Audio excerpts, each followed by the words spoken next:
இயேசுவில் எனது அன்பிற்குரியவர்களே, உங்களுக்கு என்னுடைய இதயம் கனிந்த வாழ்த்துக்கள். வணக்கம். இன்றைய நற்செய்தி பகுதி லூக்கா நற்செய்தி 16வது அதிகாரம் 19 31 முடிய.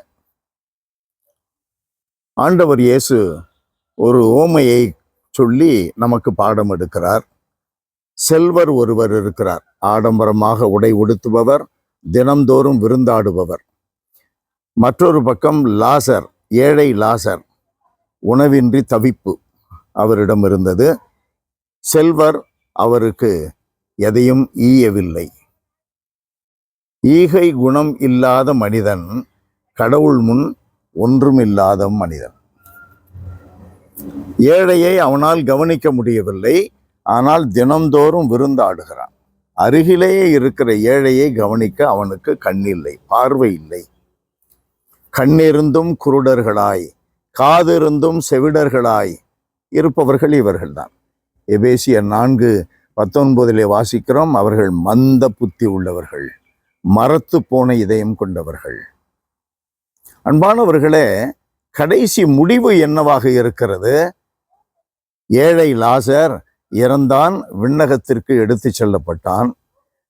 செல்வன், ஆடம்பரமாக இருந்தவன், தினந்தோறும் விருந்தாடியவன், ஈகை குணம் இல்லாதவன், ஏழை மீது கவனம் செலுத்தாதவன் இறந்தான், புதைக்கப்பட்டான், நரகத்திலே தள்ளப்பட்டான். நமக்கு ஒரு முடிவு உண்டு அல்லவா? அந்த முடிவு எதுவாக இருக்க வேண்டும்? முடிவு எதுவாக இருக்க வேண்டும்? நமக்கு வாழ்வாக இருக்க வேண்டும். அது நித்திய சாவாக இருக்கக்கூடாது. நித்திய சாவிற்காகவா இந்த உலகிலே 60, 70, 100 ஆண்டுகள் ஒரு மனிதன் வாழுகிறான்? இந்த பாடுகள் எல்லாம் அதற்காகவா? எதற்கு? கொள்கை என்று ஒன்று உண்டு, கோட்பாடு என்று ஒன்று, மதிப்பீடுகள், வேல்யூஸ் என்று ஒன்று உண்டு. எதற்கு? நாம் பின்பற்றுவதற்கு, இலக்கை நோக்கிய பயணத்திற்கு துணையாக, கைத்தடியாக, ஒளியாக, வாழ்வாக, வழியாக அதை பின்பற்ற வேண்டும். ஏழைகளுக்கு நீங்கள் செய்ததெல்லாம் எனக்கே செய்தீர்கள் என்று இயேசு ஏன் சொல்லுகிறார்? சும்மா 10ஓட 11 ஒரு வாக்கியத்தை விட்டு வைப்போம், எப்பயாவது உதவுங்கிறதுக்கா? ஒரு குறிப்பிட்ட இலக்கு உண்டு. has a purpose in speaking such words.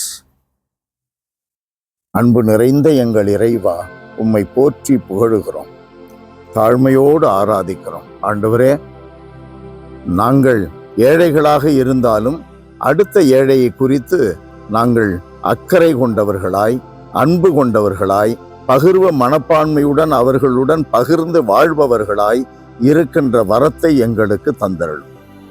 எப்போதும் அப்படி ஏழைகளை அன்பு செய்வது, நீர் பாவிகளாகி எங்களை அன்பு செய்வது போல நாங்கள் ஏழைகளை அன்பு செய்வது எங்களுடைய இலக்கை எட்டுவதற்கான ஒரு பேருந்து, ஒரு விமானம், ஒரு வாகனம் என்பதை நாங்கள் உணர்ந்து வாழ எங்களுக்கு அருள்தார். இயேசுவின் நாமத்தில் ஜெபிக்கிறோம் பிதாவே. ஆமென், ஆமென்.